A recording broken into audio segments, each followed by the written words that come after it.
everybody, welcome to News Dredge. The quick and dirty is both parties in government love the fact that the federal government is shut down. Why? Well, they both love it because the Tea Party Republicans get their Christmas gift early this year, making Washington, D.C. inconsequential to the average American. And they can now highlight in neon how life goes on after government. They've always wanted this.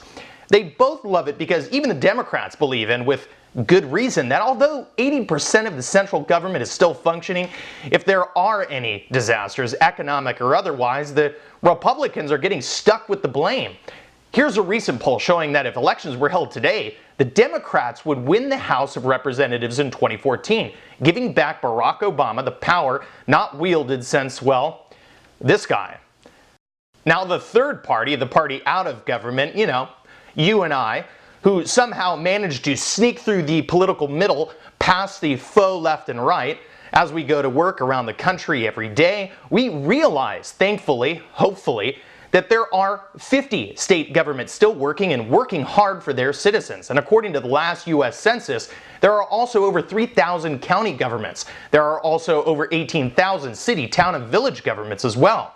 We are literally surrounded by government. There are over 7,000 legislators and state senators, over 18,000 mayors, between 5 and 50 times that number, serving on city councils throughout the country.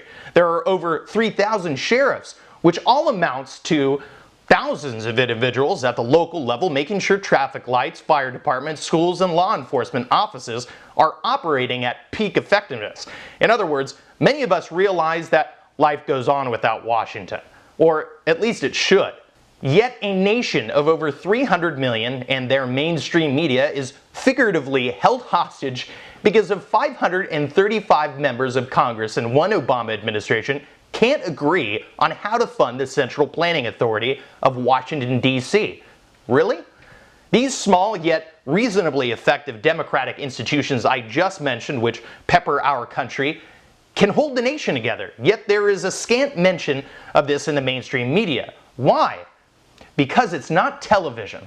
Each one of these political entities has their own politicians, but more importantly, their own tax base, and collectively, the tax base.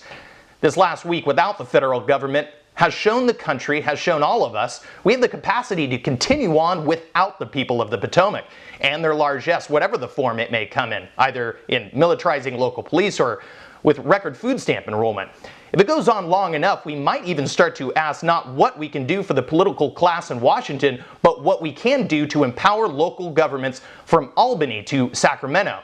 Yet for now, much of our conversation has been hijacked and held captive, talking about the bureaucracy, the Center for Disease Control, the Food and Drug Administration, NASA, the Environmental Protection Agency, as if time forgot the days when America raised standards without them, forgot about the times when we could have pounced on an infinite array of alternatives other than the departments we breathlessly rely on, whose only survival is unfortunately dependent upon congressional performance, which from what the interns tell me on the Hill, leaves something to be desired.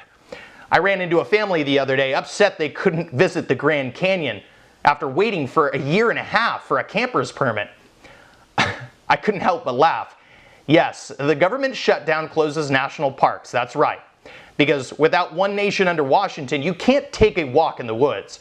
And since we can't, maybe we should just flip the script and turn DC into a skate park. Some already have.